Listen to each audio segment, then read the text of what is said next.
Hello friends, आज हम गर्दन से दबी नस के बारे में डिस्कस करेंगे। क्या आपकी गर्दन में दर्द होता है और शोल्डर से होता हुआ हाथों में जाता है और सुबह सुबह सो के उठते हैं तो आपकी गर्दन जकड़ी जकड़ी महसूस होती है और गर्दन को आप मूव नहीं कर पाते हैं। क्या आपके हाथों में सुनपन रहते हैं और उंगलियों में झंझनाहट सी महसूस होती है?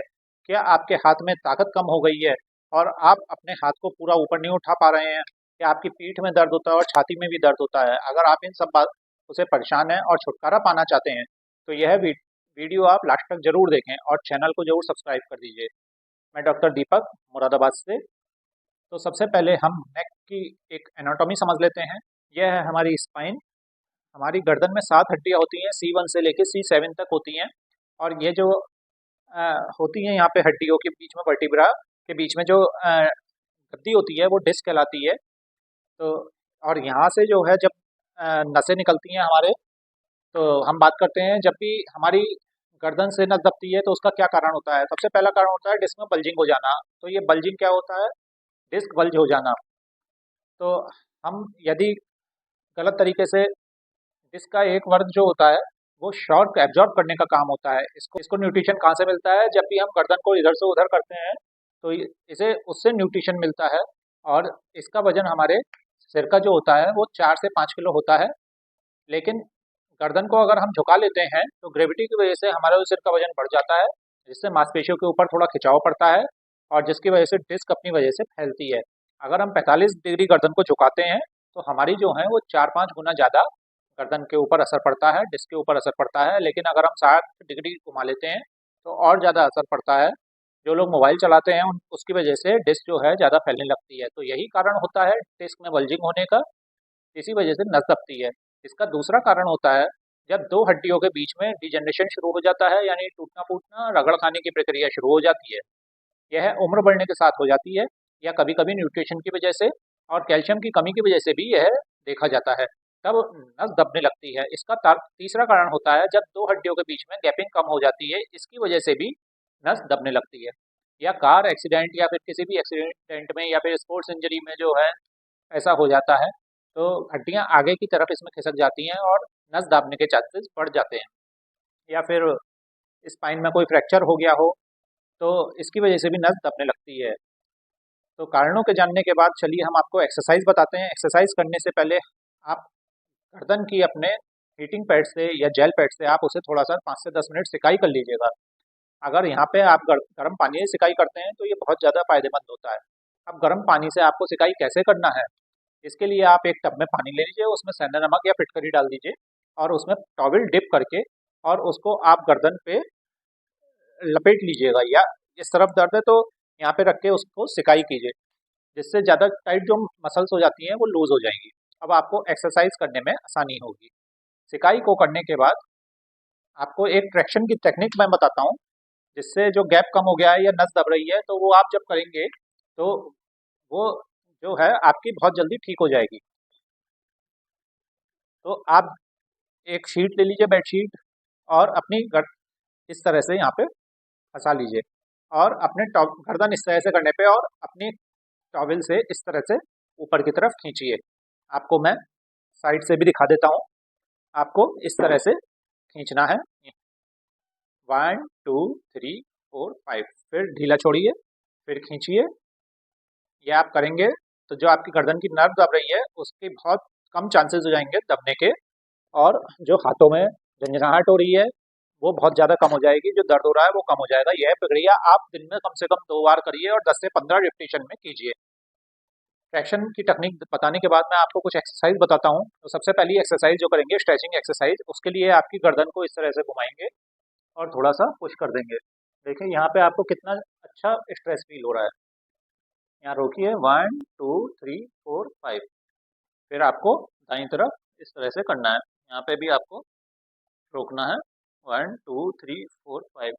इस एक्सरसाइज को करने से जो यहाँ पे मसल्स हैं इनमें आपको जो है खिंचाव आएगा और खिंचाव आने से जो आपको बहुत आराम पड़ेगा। तो यहाँ पे जो एरिया टाइट हो जाता है ये लूज हो जाएगा, तो आपको बहुत ज़्यादा जो है आराम मिलेगा। ये एक्सरसाइज आपको दिन में 2 बार करें और 10 से 15 रिपीटेशन में आपको कर सकते हैं। तीसरी एक्सरसाइज हम आप करेंगे इस तरह से, अपने सिर के ऊपर हाथ को रख लेंगे और धीरे से इस तरह से नीचे लाएंगे। देखिए कितना अच्छा यहाँ पे स्ट्रेच फील होता है। यहाँ रोकना है, 1 2 3 4 5, फिर छोड़िए, फिर आपको दूसरी तरफ इस तरह से करना है, 1 2 3 4 5। तो आपको जब दोनों तरफ के मसल्स जो हैं वो स्ट्रेच हो जाएंगे तो बहुत अच्छा फील होगा। ये आप एक्सरसाइज 10 से 15 बार करें और 2 दिन में 2 बार करें। अब हम बात करते हैं कि इसमें सिम्टम्स क्या क्या होते हैं। तो इसमें गर्दन में दर्द होता है और यहाँ पे टाइटनेस सी महसूस होती है, हाथों में जो है झंझनाहट होती है, सुनपन आता है, जलन होता है, और पेशेंट का हाथ ऊपर उठता नहीं है और हाथों की ग्रिप जो है वो कम लगती है, पावर कम लगती है, हाथों में कंपन होता है। इसमें आपको क्या करना है, इसमें आपको स्ट्रेंथनिंग एक्सरसाइज करना है, यानी कि मांसपेशियों को मजबूत करने वाली एक्सरसाइज करना है। तो सबसे पहली एक्सरसाइज हम करेंगे, उसमें हम आपको इस तरह से जोड़ लेंगे और एक दूसरे के अपोजिट जो है वो प्रेशर लगाएंगे, इस तरह से लगाना है। तो आप देखेंगे यहाँ पे एक बहुत अच्छा कॉन्ट्रेक्शन फील होगा और आपके यहाँ पे भी आपके जो है बहुत मांसपेशियों में मजबूती आएगी और अच्छा जो है असर आएगा। तो यहाँ पे जो है देखिए ऐसे 1 2 3 4 5, फिर छोड़िए, फिर हाथ को दबाना है, 1 2 3 4 5। इस एक्सरसाइज को दिन में आप 2 बार करें, तो 10 से 15 बार करें। तो उम्मीद करता हूँ ये एक्सरसाइज को आप जरूर करेंगे। दूसरी एक्सरसाइज करेंगे, इस तरह से हाथों को रख के और कंधों को इस तरह से ऊपर उठाएंगे, यहाँ पे रोकेंगे, 1 2 3 4 5, फिर नीचे, फिर उठाइए, फिर नीचे। आपको इस तरह से नहीं करना है, ऊपर पूरा उठाना है, फिर नीचे। तो यहाँ की जो मसल्स होती हैं क्रिटिजियस मसल्स वगैरह, तो इसमें स्ट्रेंथ आएगी आपके, और जो हड्डियाँ आपस में रगड़ खा रही हैं जिसकी वजह से आपको नस दब रही है, उसके बहुत ज़्यादा कम चांसेस हो जाएंगे नर्व के दबने के। इस एक्सरसाइज को आपको 10 से 15 बार करनी है। चलिए हम आपको बताते हैं शोल्डर की रेंज बढ़ाने के लिए एक्सरसाइज। इस तरह से आप कंधों को हाथ आगे रख लीजिएगा और घुमाइएगा इसे, इस तरह से आप घुमाएंगे तो आपका शोल्डर पूरी तरह से खुल जाएगा। आपको क्लॉकवाइज घुमाना है और एंटी क्लॉकवाइज घुमाना है। इस एक्सरसाइज को भी आपको 15 से 20 बार करना है और दिन में 2 बार आपको इस एक्सरसाइज को जरूर करना है।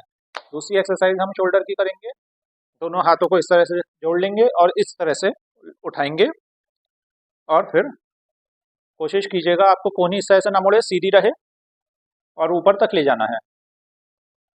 ऊपर नहीं जा रहा है तो कोई बात नहीं, आप धीरे धीरे प्रैक्टिस जब करेंगे तो ये धीरे जाने लगेगा, आपकी रेंज पूरी हो जाएगी। आपको इस एक्सरसाइज को 20 से 25 बार करना है और दिन में अगर आप 2 बार करते हैं तो बहुत अच्छा है, इससे बहुत अच्छे आपको रिजल्ट मिलेंगे और पूरा हाथ आपका ऊपर जाने लगेगा।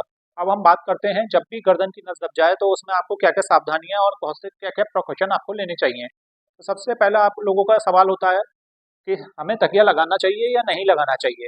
तो इसमें आपको तकिया लगाना चाहिए, जिससे आप जब करवट से लेटें तो अगर हम करवट से लेटें तो अगर हम करवट से तकिया जरूर लगाना चाहिए।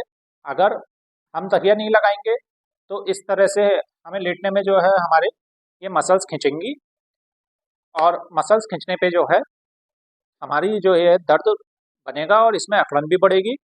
आप जो है एक साइड से तकिया जरूर लगाएं जिससे आपकी गर्दन यूँ लटकी ना रहे और आपकी मसल्स जो हैं वो स्ट्रांग बनी रहें। तो आपको जो है करवट से जो है तकिया जरूर लगाना है। आपको जो है गर्दन की नस दब रही है तो आपको गर्दन झुका के काम नहीं करना है। कंप्यूटर को जो है आँख की बिल्कुल सामने रखें, तब आपको जो है इस तरह से कंप्यूटर को रख के तब देखना है। मेज ऊपर रख लीजिएगा, उस पर कंप्यूटर रखिएगा, तब काम कीजिएगा कोई। और आप हेल्दी डाइट लीजिए, कैल्शियम रिच डाइट लीजिए, तभी आप इन सब चीज़ों से बच सकते हैं। लाइफ स्टाइल मॉडिफिकेशन के जरिए आप अपनी गर्दन के दर्द से छुटकारा पा सकते हैं। इसकी ना तो कोई दवा है ना तो इसका इलाज है, केवल आप एक्सरसाइज और कुछ न्यूट्रिशंस के जरिए और प्रिकॉशन के जरिए आप इससे छुटकारा पा सकते हैं। तो कैसा लगा दोस्तों आपको मेरा ये वीडियो? अगर आपको अच्छा लगा हो तो इसको लाइक कीजिए और चैनल को जरूर सब्सक्राइब कीजिएगा, ताकि हमें मोटिवेशन मिलता रहे और हम आपको नई नई वीडियो आपके लिए बनाते रहें। और आप हमसे कुछ पूछना चाहते हो हमसे तो आप कमेंट बॉक्स में जरूर लिखिए। मेरा नंबर जो है डिस्क्रिप्शन बॉक्स में दिया हुआ है। तो धन्यवाद दोस्तों, नमस्कार।